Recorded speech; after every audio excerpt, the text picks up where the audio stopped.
When I read the criteria for the CSUB Hall of Fame, um, it, it, it strictly aligns with the professional responsibilities of faculty. And it reads that in at least one of the three areas that are professional responsibilities, teaching, scholarship, and service, that there should be excellence. So first thing I thought of is, well, what do you mean by excellence? And I'm a fantasy baseball player, so what we use in fantasy baseball is they try to evaluate players by, if they got hit by a truck and they had to be replaced by somebody else, would there be value over the replacement person? So in this context, a replacement would be another PhD in biology with the same fields as Dr. Ost. So that, and I think the criteria is the same for tenuring a faculty, is if a faculty member left and you hired somebody with the same area of expertise, would there be something missing that couldn't be replaced, in terms of either their teaching niche or their research niche or their service niche? But I think when you make a commitment to tenure somebody, what you really deserve in return is somebody that can fill a niche that somebody else just couldn't have done. They can define what that niche is for themselves, but it should be something that there would be a vacuum that would not be filled if they were not there. So I'm thinking, well, in David's case, well, how do we define excellence in those three niches?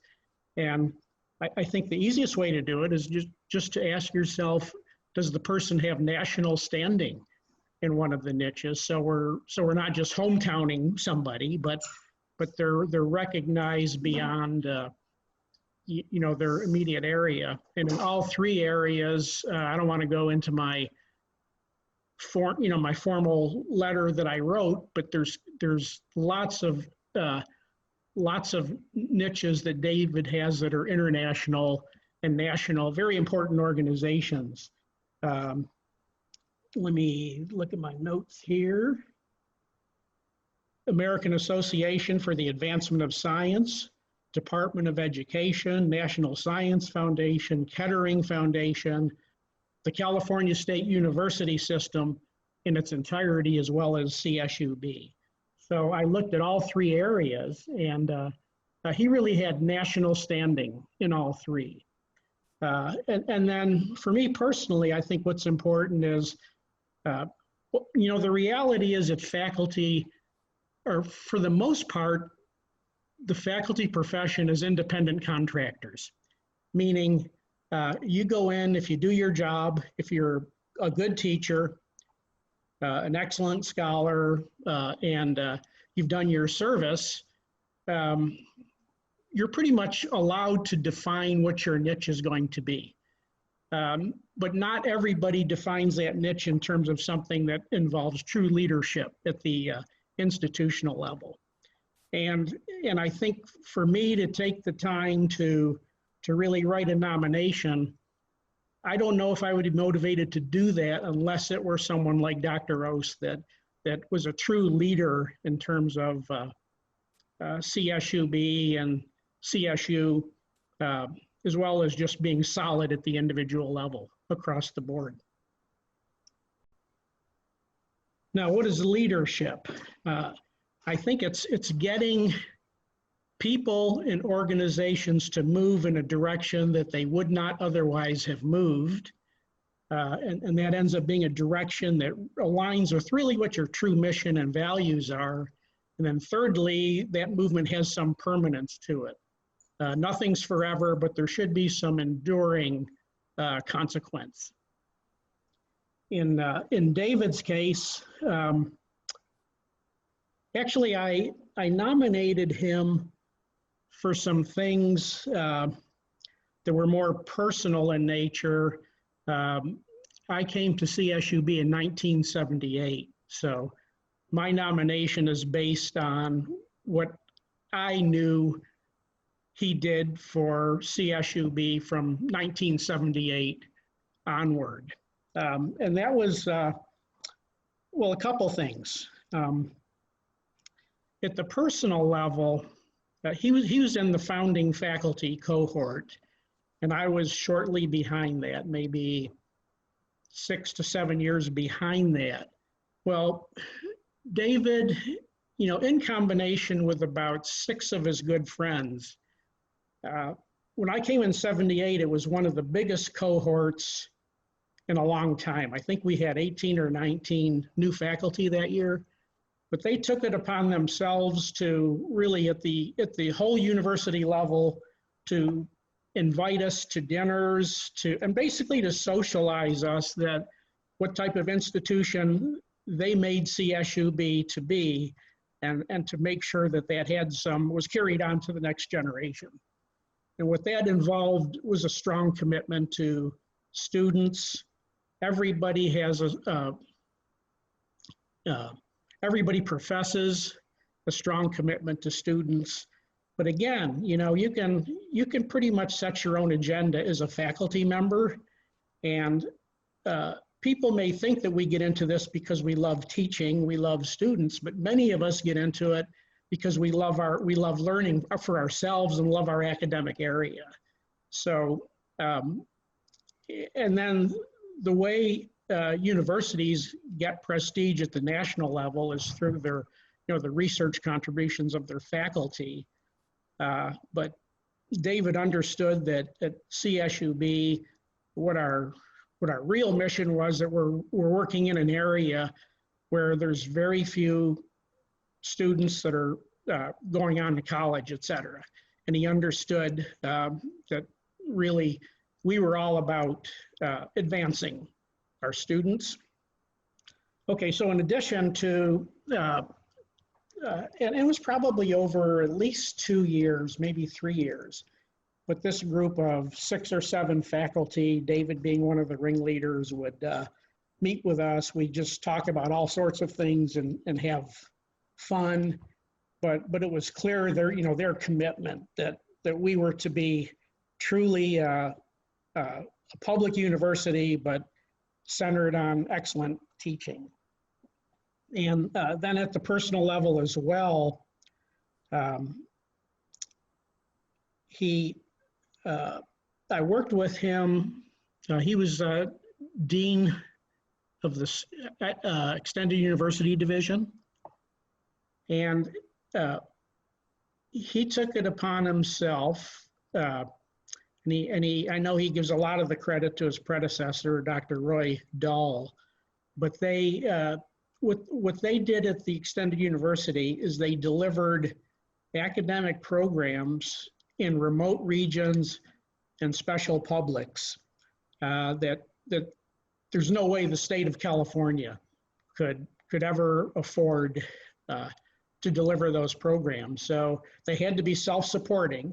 They had to figure out ways to actually pay for those programs, pay for all the faculty of the salaries, the infrastructure without state support, and deliver them. Well, as you can imagine, that's about the time online education came into being. And in those early years, he was not only the champion of online education, but I think I can say the only champion. I think he faced a lot of aggression from faculty that were not in the least bit interested, and passive aggression from other administrators that were siding with their faculty.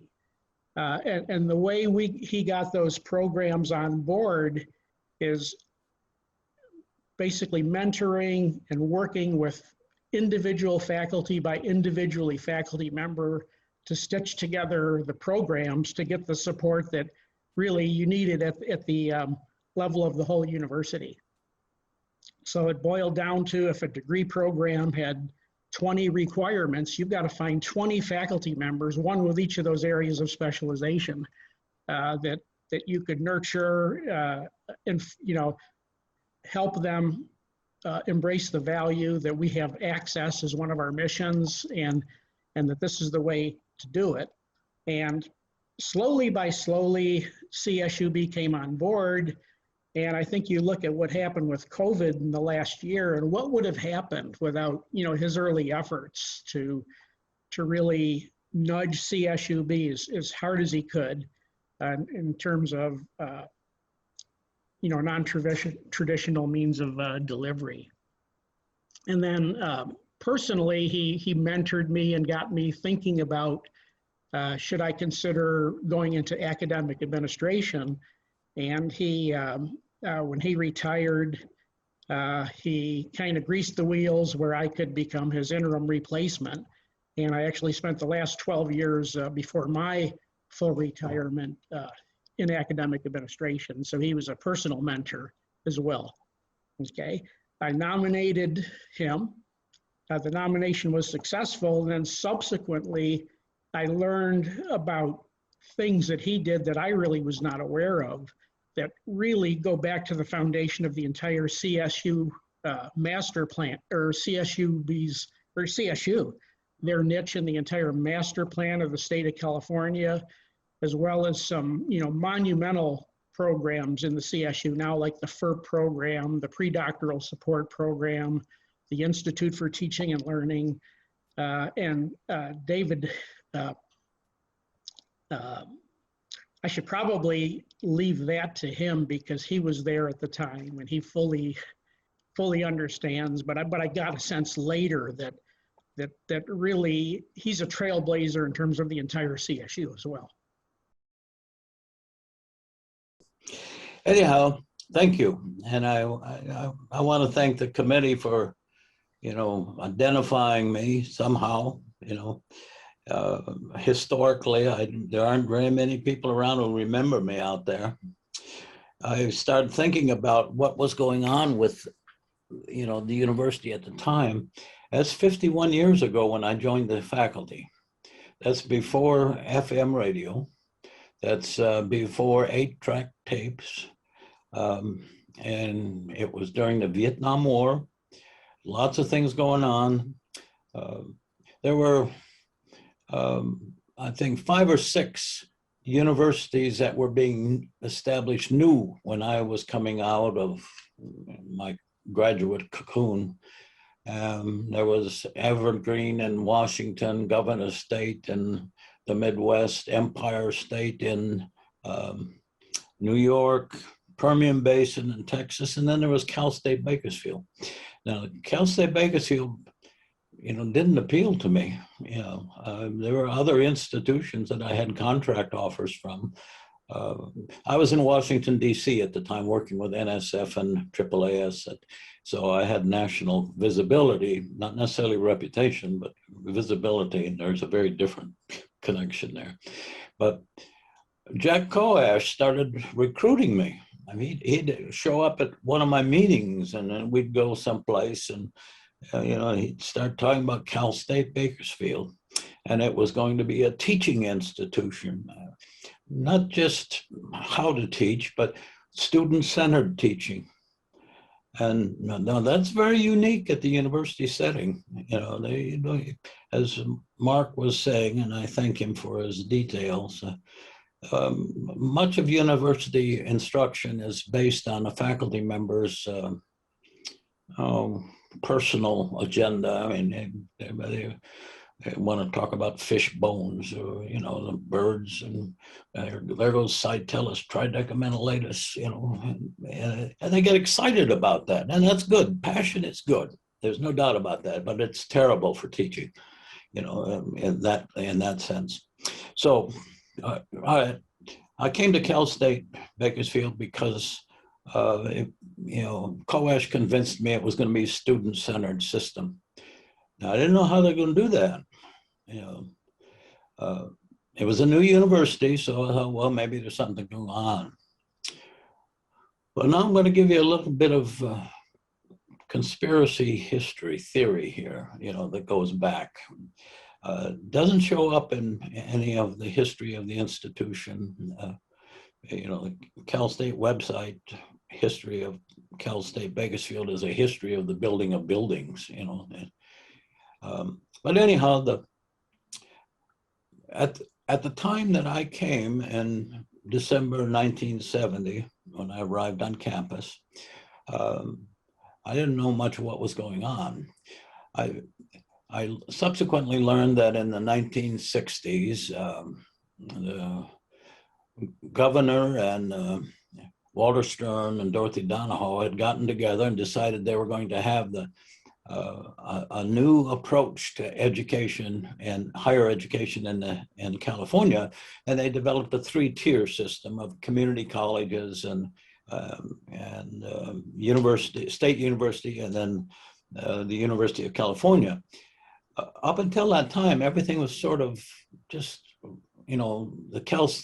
the state universities weren't universities, they were normal schools. They were teacher education, teacher training. That's how they got established. Now, some of them had gotten really, elaborate, good research, San Diego State, for example, even Fresno to some extent.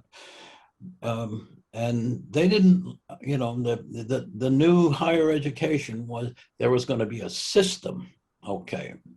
There was no chancellor's office. There was a chancellor that sort of coordinated the teacher training certification process, but that was all the coordination that went on with the universities. The state system, each campus went to the assembly and to Sacramento to get their budget. There was no coordination at all. Well, that all changed when Dorothy Donahoe got the bill through. But the important thing here for Cal State Bakersfield is they slipped in there that there would be a campus in the San Joaquin Southern Valley, and it would be called Kern State College. Now, that's the way politics always works. They slip it into another big bill and nobody sees it. All right, well, and they pulled it off. They pulled it off. That was in about 1968. The state, nobody knew anything about it. They hired Paul Romberg to come in, and he hired his academic team. Now, the academic team was unique with Jack Koash and Tom Watts and some of they were all student-centered individuals. That's what they wanted it to be, and that's what they pushed for. But there was a problem. The state system would come in, the CSU and Chancellor's office would gradually become more formulated. And in that formulation, they would develop the policies, the rules, the regulations, the allocation of budget, and all those formula. But that didn't exist when the campus in Bakersfield did. So what they did was begin to look at the process, and they realized, hey, we have to get our ducks in order before the rules come. And so they set up 5-unit block courses in the quarter system. Why that? Because it is the most effective way of faculty being able to do what they want at the no expense to the faculty. It gave them freedoms that they didn't have. 5 courses a year instead of endless number. So, and there was no funding process, formula that they had to follow. They got that in there. And then they got the academic side. For example, Jack Koash wrote the curricula for all the sciences and mathematics, the course descriptions, the programs, the requirements for graduation. So everything was student-centered right from the start, before they hired anybody, faculty-wise. So this was very, very good. But then they began to see that in the general timeline, Kern State College, which eventually became Cal State Bakersfield, was to be formally opened in 1972. Now, wait a minute, 1972. That's the same year that the Chancellor's office was going to come into existence. So Paul Romberg, and you can look at Secor's notes on his building process, Paul Romberg said, we're going to open 2 years earlier, so we have everything in place when the Chancellor's office comes into existence, so that they can't impose any new regulations or anything of that nature. And that's what they did. So we ended up, Secor had put together a lot of temporary buildings, which are still standing. You know, the whole process went on, hiring of faculty. The interesting thing is the faculty came from all over. They came from Yale. They came from, you know, Harvard. They, you know, that was their intent. They wanted faculty that were diverse in background and in training and in strategies of teaching. So that's, you know, that's the history of where it came, and that's what I stepped into in 1970, was this dynamic situation, dynamic in terms of the administration, which was very unusual. They didn't have an academic senate. Paul Romberg and the academic vice president wanted to have an administrative structure in which the faculty participated. So they had a college council. Everybody participated. The president was there, faculty representatives were there, and decisions were made by the college council, which was unheard of, because you're supposed to have a top-down management. It says, faculty, go do this, you know, and that isn't the way it was set up. So Mark, indeed, what we had was not just me, you know, the whole process was fluid and going on, and we pretty much, well, I can say that it was exciting. The unfortunate thing was we also had to establish all the faculty policies. And since there were a handful of us, everybody was on like 10 different committees simultaneously, you know.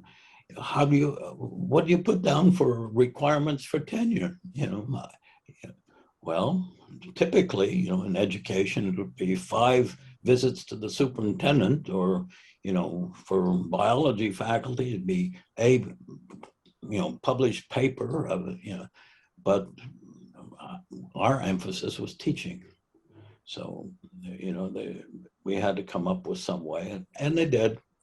It never was satisfactory to everybody, but we had various kinds of things going on. And at that same time, the socialization process that Mark referred to in 1978 existed in 1970. We had traveling dinner, you know, groups where a group would go around and have dinner at different homes.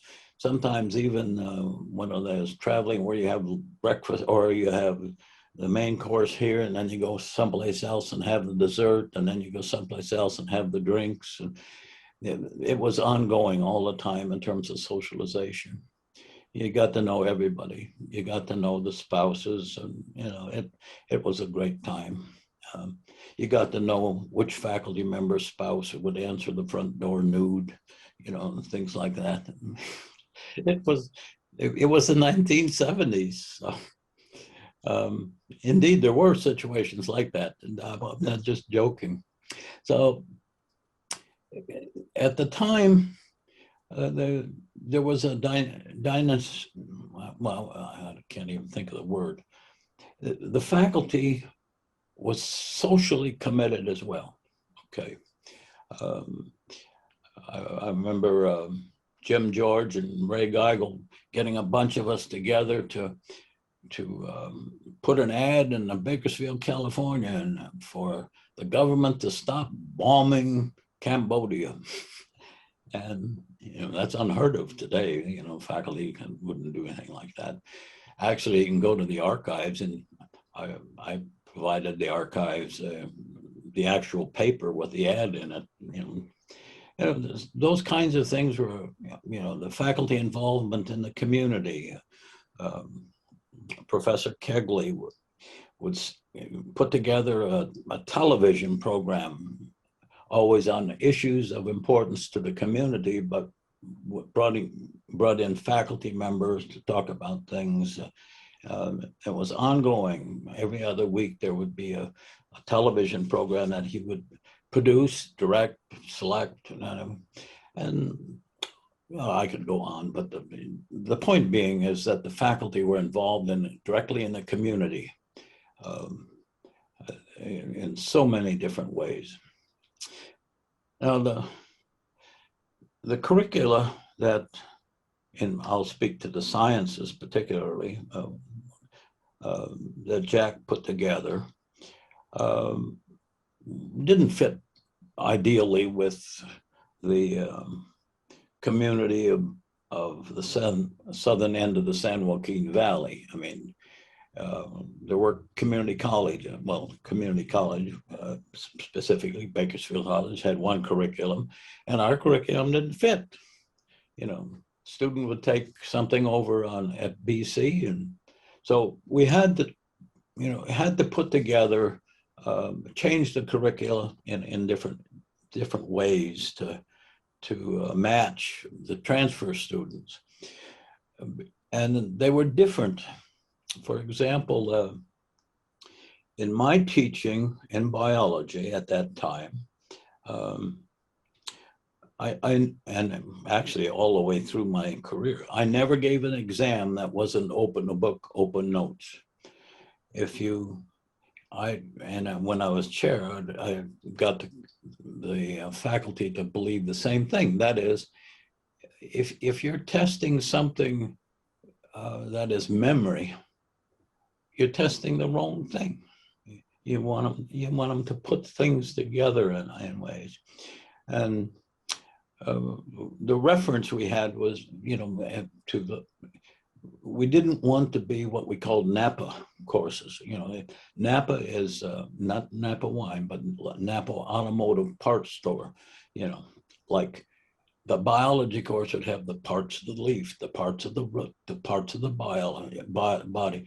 We didn't want them to be, a parts course like that. We wanted them to be able to think through. And for the most part, the faculty, and that's what a lecture is. It's ridiculous. So that's fine if you have illiterate people and you don't know what's going on. But there were lots of different things that went on. For example, we had team teaching. And why could we do team teaching? Because Romberg and the administration back then put together a formula that had the flexibility to do those kinds of things. So team teaching, I team taught with Lee Webb in mathematics, with Lon Killenberger in education, Renu Sethi in education, and several of the biology people. And it was great fun. Maynard Moe, of course, team taught with Oliver Rink for years in a course called Plagues and People. Those are good times, but I don't know what else to say about those. I mean, that was an area that was focused in Cal State Bakersfield, and nobody bothered us. Romberg stayed around until 1973, and then he left. The chancellor's office was not pleased with what was going on, so the academic vice president was not made interim president or temporary president. They gave him the title of vice president in charge so that he couldn't do what presidents normally do. So, about that time, I went to the chancellor's office. And I went there. It turned out that the chancellor's office had as they were trying to formulate what they were going to do, they had been in negotiations with the Department of Education for funding and some other things that go on with that. And the Fund for the Improvement of Post-Secondary Education, which became known as FIPSE, spent some time talking to them about how they could help the chancellor's office become more than just an administrative structure. So they offered, I guess is the way to put it, and $1 million grant was given to the chancellor's office. It had very loose kinds of descriptions of what it was supposed to be.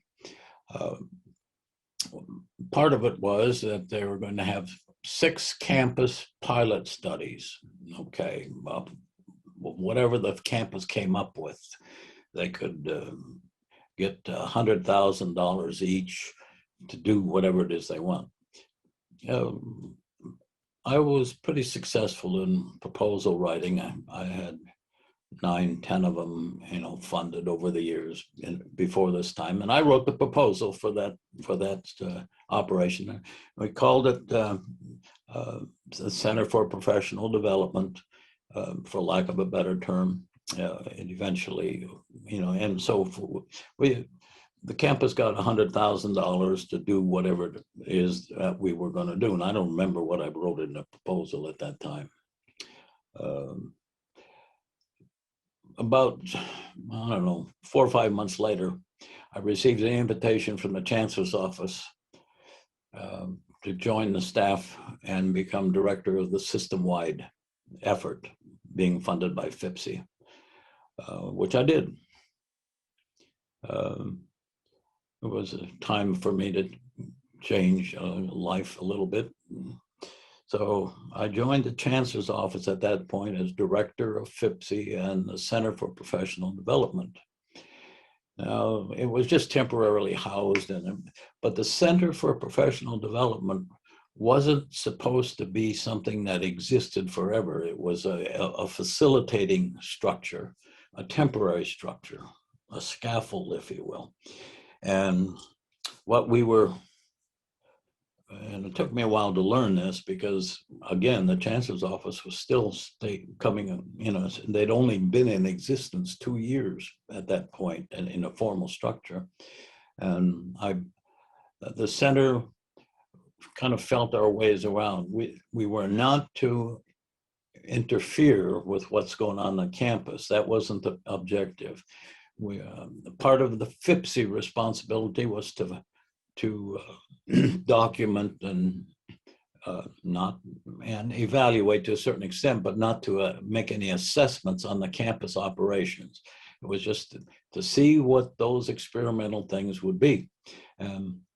So that was it.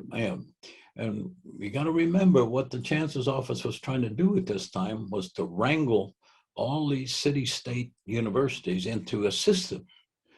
San Diego State didn't want to be in a system. San Francisco State didn't want to be in a system. They were happy on their own.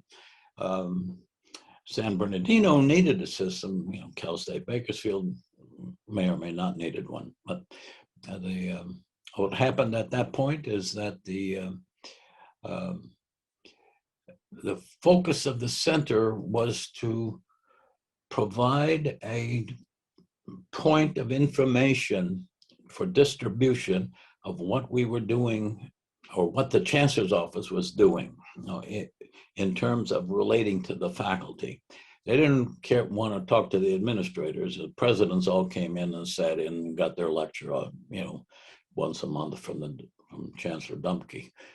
But then the other thing is, what do you do with faculty? Well, how do you get the system to understand that, by the system, I mean the 18 campuses or whatever there were, about sabbaticals? Because some of the campuses didn't even have sabbaticals back then. So then we came up, or I shouldn't say we, the division in faculty affairs came up with a difference in pay leave, which meant, a faculty member, could disappear and do whatever they wanted for a year at half salary, and the other half would be used to hire a replacement. And that was very flexible. I mean, that was quite flexible, and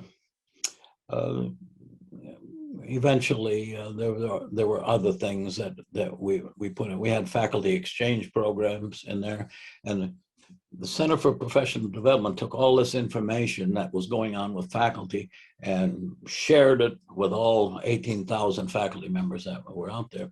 Now, if you look at any of the documents back then, you'd say, well, there's not enough money. But you got to remember, a full professor at that time got $13,000 a year. That was, that was how you calculated things, was on a full professor salary. Now it's 10 times that, probably. I don't know what's out there. But, so I did that for 2 years, and then I felt I had done what I could. I put the focus on the chancellor's office was still trying to wrangle all of these different, groups, and I came back to the campus, and one of the first things I tried to do was to work on, collective bargaining for the system, which was not something that was, very good. You had two things. The administration didn't want collective bargaining, and then faculty, because they think of themselves as egotistically professional. We don't do such things as collective bargaining. That's labor. And so you had to convince everybody. And so we worked on that. My choice was not what they finally settled on in terms of professional organization, but nevertheless, it came into being. But again, you could do that because you now had a system. You didn't have individual campuses going to Sacramento to try to get money. It worked out pretty well. So, when I came back, I ended up, because of my chancellor's connections, or whatever you want to, I became an academic senator for the campus to work in the statewide academic senate, which was just beginning at the time. I quickly learned that I was not that kind of politician. It just didn't work, so I gave up being a senator very quickly, and others took up the reins. Homer Cheney, and eventually Geigel. So as far as back to biology and my personal stuff that went on there, what I tried to, as chair, I mentioned the instructional strategies that we tried to use, but now the thing about instructional strategies of any kind, the parameters within which they work are the curriculum. You got to modify the curriculum if you're going to have a free-flowing operation. So, and what controls the curriculum? Well, one of the mechanisms that was a problem was the registrar's office. The registrar's office had a formula, this is the course number, and this is the credits, and this is how long it takes. So we were concerned about the student who comes in with a work experience. How do you give them academic credit for, say, entomology, if they don't know all of what's in entomology? So we came up with modules, different packets on different content. And we got the registrar's office. Homer Montalvo was very flexible in this once we explained what we wanted to do. And they gave us the biology, say 301-007. Okay, 007 meant they could have 2 units of credit for completing these modules. And it worked. So that was one way we were trying to accommodate the different kinds of academic classes that were coming in as transfer. We always had trouble with some transfer students, particularly when they finished the undergraduate, the lower division at a community college and then came to Cal State. They would have, say, A's and B's in the part courses. They knew all the Napa parts of the biology, and then they'd get into our classes and open book and open notes. They just couldn't cope with that for the first, half a year. How do you have a test that you don't memorize for? And for heaven's sakes, biology was one of the better classes for memory work, because not only was it, interesting information, they even made bold print type in the book so that you knew which words to memorize. And it was fun. It was fun. We also had behavioral objectives. we set it up so every class, every faculty member had a list of behavioral objectives for that particular class. Specific things that the student would be able to do with a particular concept by the end of the course. And when we handed those out at the beginning of the course and said, this is the basis of your final exam. This is it. Follow these and you're in good shape. About half the class did, and half the class never looked at them again. You can't do much with that. And we took it a step further. There is what is called Bloom's taxonomy of learning, cognitive development.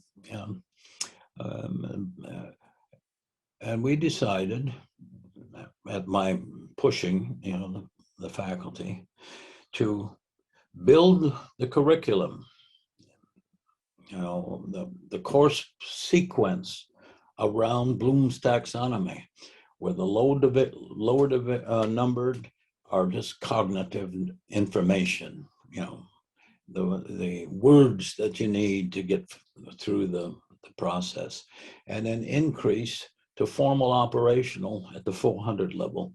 And that's the way we structured the behavioral objectives within the course structure itself. Very innovative. We received recognition from the National Science Teachers Association for that particular effort. It was kind of fun. Jim Horton, he really loved that. He really. We had lots of little things that went on. We had a problem, we didn't quite understand what we'd leave, equipment out because students could come in anytime to work on their projects. They even had their own keys, some of them, for the laboratory, so they could come in, and we'd lose equipment. We lost pan balances. Well, we knew where they were going. Those were the great for weighing, weighing drugs and things like that. So, of course, we had a faculty member down the hall that was manufacturing it at the time. So,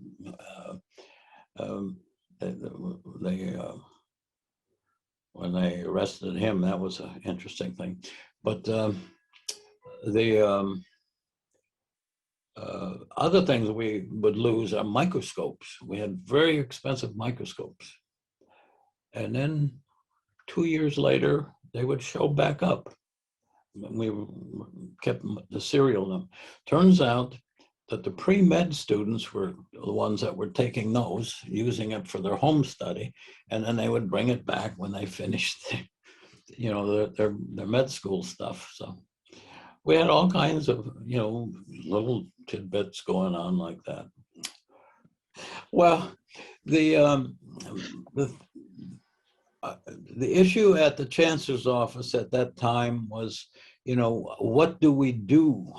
What can we do for the faculty? I'll put it in those terms. They weren't being altruistic. They just knew that the more productive the faculty member is, the better the institution. So I would say that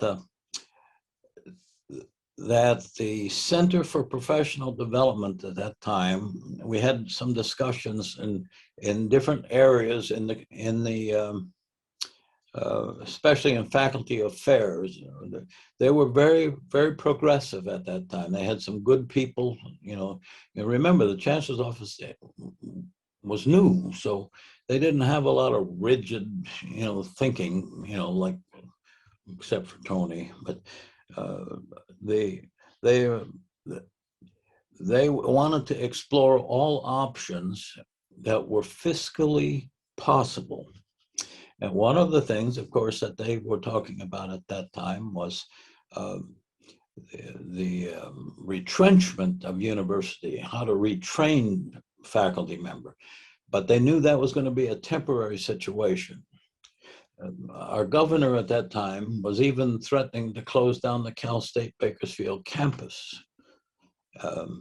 because it was, small and not in the business model of generating anything. It was, costly. But he moved on to become president, and then, things got better again. The pre-doctoral they began to understand that there was areas in the various universities where they did not have the faculty members with the expertise that they needed. So the point was that how do we get faculty members with this specialized information and, minority work or social work or whatever it may be. So there were several people that began to talk about the pre-doctoral program, where the individuals within the system could apply for funds to pursue the doctorate, on their own. And they'd be encouraged to come back and teach in the system someplace for 2 to 5 years, depending on how much resource they got back then. And we were part of that discussion at the time. I didn't stimulate it. I mean, that came from a campus need, and the chancellor's office responded. Well, one of the other things, I'll go back now, the other side of the coin, which was, the problem of having campuses which had 90% tenure and 80% full professors. And the common phrase at that time was dead wood. How do you prune the tree? Well, you could do that in a lot of different ways, I guess, but they wanted to be able to do it in a systematic way that brought about renewal in the campus at the same time. And the discussions at that time were in terms of, well, if we had the equivalent of a golden parachute, which they also used, for faculty members on a progressive way. That is, somebody close to retirement, not fully ready to retire because they're not quite eligible for Social Security at the same time, or they are not quite eligible for Medicare, to move them along in terms of an early retirement. And how could we do that? Well, the chatting went on for some time, and I was back on campus, and the early retirement FERP had not come into being at that point. And so I called Darlene in Faculty Affairs and said, hey, I've got a perfect candidate for you to do a trial run for your early retirement, where somebody moves out at half salary or quarter salary or whatever amount they want, and into the sunset for 5 years. And you can hire, because it's a reduced salary, you can hire an untenured new person to come in and fill the department. Has additional staffing, they have new staffing. So they did it. They tried it. And Professor Jim Horton was the first one in the system to use FERP, and it has become a systematized, I think, a very effective means for rejuvenating campuses at the same time of helping people make the transition into retirement, which is not easy. I used FERP for 1 year. I thought, oh, I can't. If I want to retire, why would I want to come back half time? But I didn't. So, does that answer, Mark? You can speak. All right. Well, I muted, but thank you. I thought that was really. I know as a guy that's used FERP myself, and all my friends have, that it's much appreciated. Well, it was serendipitous in many ways that it came to be. And Jim Horton was really, he did the negotiations on what to do. So that mechanism became part of the process. I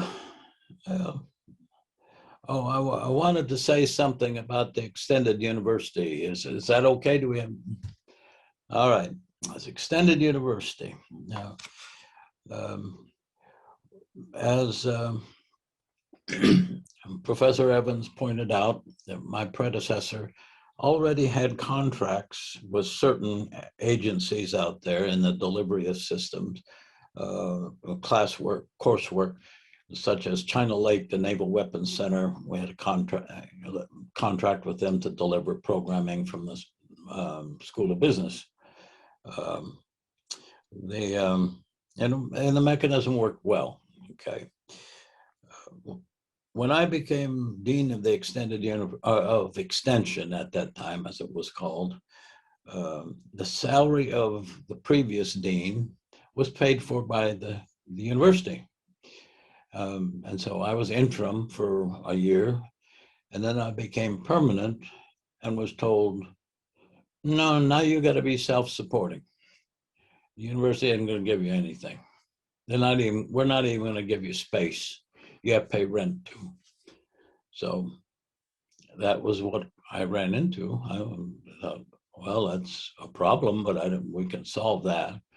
So with the extended university concept, I saw the operation of not just extending courses out into the community of, knitting or certificate courses for insects or things like. I saw the problems of the service region. Now, when the Chancellor's office came into existence, they established service regions where Campus X was responsible for this geographic area. Okay, Cal State Bakersfield was responsible for all of Kern County and all the way up to Bishop for their educational needs. But we weren't doing anything because, again, it was a relatively new system. So what I tried to do at that point was figure out a way to do it, and Marcus mentioned the delivery of educational systems. But more specifically, related to that, Dr. Jim George encouraged me, and I wasn't sure for it, but he encouraged me to move into Antelope Valley and deliver programs there, all the degree programs we could muster up there and figure out, but the problem was Antelope Valley was not in our service region. So it meant, a little pirating or whatever. But what I did instead is I talked to Northridge and San Bernardino, and they said, we don't want to do it. Northridge is already involved with Channel Islands, campus being developed. So we moved ahead with that. And we didn't move just, in terms of individual courses. We laid out whole programmatic operations so that we knew what course, when, and how would go, and it had to be self-supporting. And we continued that for several years. At the same time, I was responsible for taking ITV. Prior to that, instructional television was somebody else's domain, and the provost said, well, here, you take it, which it did. And so instructional television, which at that point, we were simply just broadcasting to high school students out in the area and a few other things. And we operationalized it. We got the 60 plus group involved to do community kinds of things, to offer programs on how to support their people, older people in rest homes and things like that. We involved the civil defense people so that they could use it as a remote site in cases of emergency. And then with Clark Sanford's encouragement, we started thinking about linking our satellite, or the television over the mountains to Antelope Valley. So we invested, some monies in putting up transmitter towers all the way. We already had them in Tehachapi, but we were going to beam them in, but we didn't have any place to beam them into. So I had to buy a building. We bought a modular building, and Antelope Valley College was willing, and we plopped it in there and set it up for ITV reception, and had a going concern, and that was all due to what I called regional programs. Tom Orr was running regional programs at that time, but the technology moved too fast. Before we got the television in place, the internet was there, and they kept talking about T1 lines, and so we didn't have to use what we'd already built. We ran a computer-based, the instructional television over hardwire, and that worked out quite well.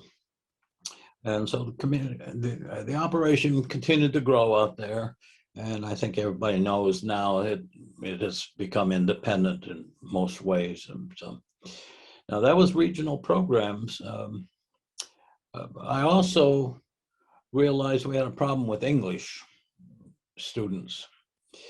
How do we bring in foreign students to our programs without giving them the opportunity to study English?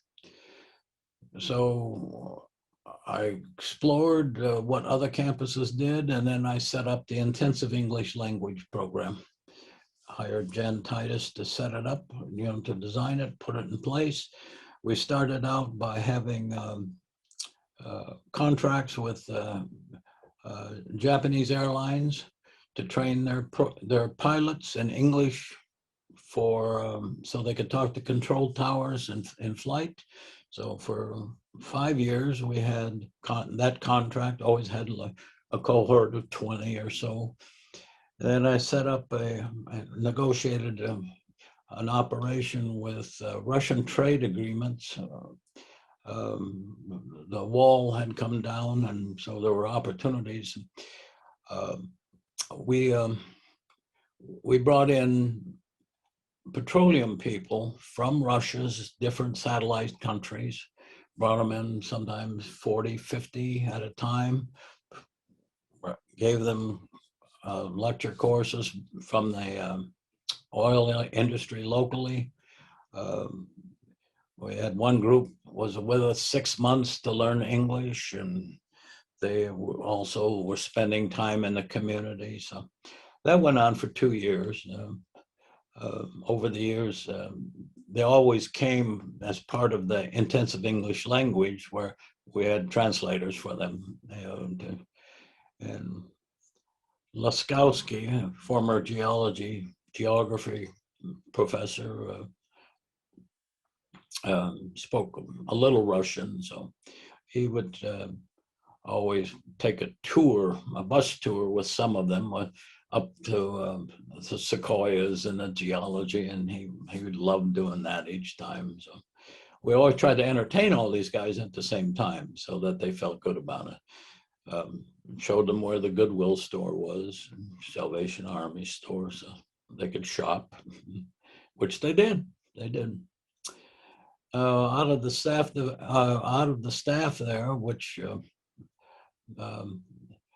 we expanded significantly. The original extension office was an office and a cleric office. I wanted to buy the temporary buildings out there because we needed to expand. Economics, Professor Evanson and his people used our offices for 2 years without ever paying any rent. We enjoyed having them there. So, in any case, the division expanded, and again, the concept was providing the services of the university to the hitherlands. We gave $100,000 to the library. You know, you can go back into that before it moved into the Walter Stern operation, so that it could deal with the distant learners that I had planned we were going to do. Through our instructional television, and I provided a librarian to provide services to the distant learner. I don't know if those lines are still there or not, but we recognize that you can't offer programs off campus if you don't provide the students resources. And that was a great revelation for many people. They couldn't understand how we came up with that. When we offered Mark's environmental studies degree program online, and we went through WASC accreditation, no problems. As soon as they saw that we were providing the resources in the library and other services as well, they were they were satisfied. One of my disappointments, big disappointments, was we were trying, well, not trying, because of our success with the Naval Weapons Center. Turns out the Naval Weapons Center and Point Mugu became under the same admiral. So the admiral was in charge of both. Well, the admiral liked what we were doing, China Lake, and was talking to other officers in the Pacific. And we received an invitation to go down to San Diego to explore the possibility of offering various business degrees via satellite or internet to the Pacific Fleet. When I came back, I was like, this is great, marvelous. The response from the School of Business at that time, well, how is this going to affect our accreditation? Well, what I always wondered is, what is that national accreditation of any import to students in Bakersfield in the first place? Do they really come to Cal State because a program is nationally accredited? Same thing is true of teacher education. The professional schools are notorious for this. They use accreditation for leverage for resources of different kinds, but they don't do anything in terms of, and Mr. Evans was involved in some of that accreditation, I'm sure, when he was with the School of Business. But I've always been amused by the fact they love to have national accreditation, but all it does is put limits on what they can do. In any case, I was embarrassed to have to tell the fleet people that we were no longer interested. And I knew we didn't have the power in our school by itself. So I was hoping that we could, do some teaming with some other campuses. And life went on. Everything moved along. And I just one observation I'll make, maybe two, but when Romberg left, we had, he was the forerunner. I mean, he took all the brunt from anybody that was coming at the campus to become like everybody else. So then we had a vice president in charge who couldn't do anything but maintain what was going on.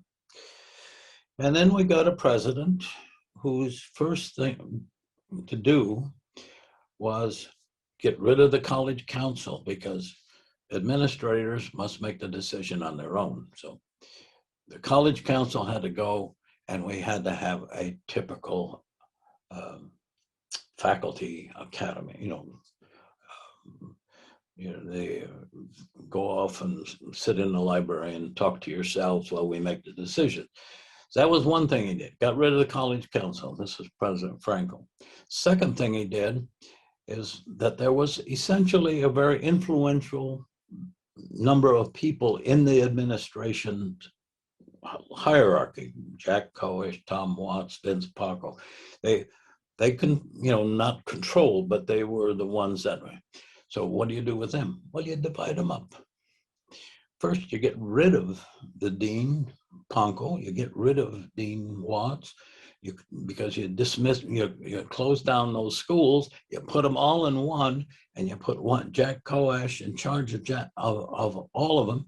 And now he has to spread out his influence all around. His power base of sciences is now diffused into the fine arts and everything else. So that's what was accomplished. That was and that went on for a little while, and we became more traditional. Campus became, then we got a president whose focus no longer was on teaching, no longer on curriculum. It became a focus on recruiting students of a specific kind of population, which to me seemed like a sociological event, not an academic one. But that was the choice that was made. And by then, the vice president and provost that was in place was, clearly had no interest in student-centered learning, had no interest in faculty development itself. And so that became the end of it. Finally, I just wanted to comment on teaching.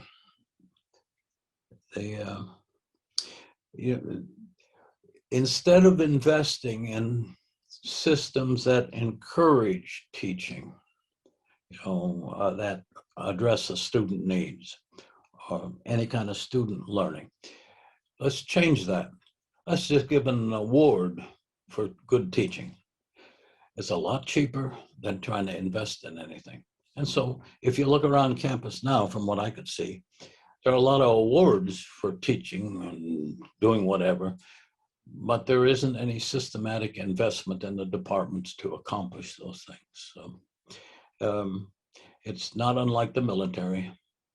It's a lot cheaper to give somebody a medal than, to do anything else rewarding them. And people were happy with medals, and people are happy with awards. So, and I'm happy with this award.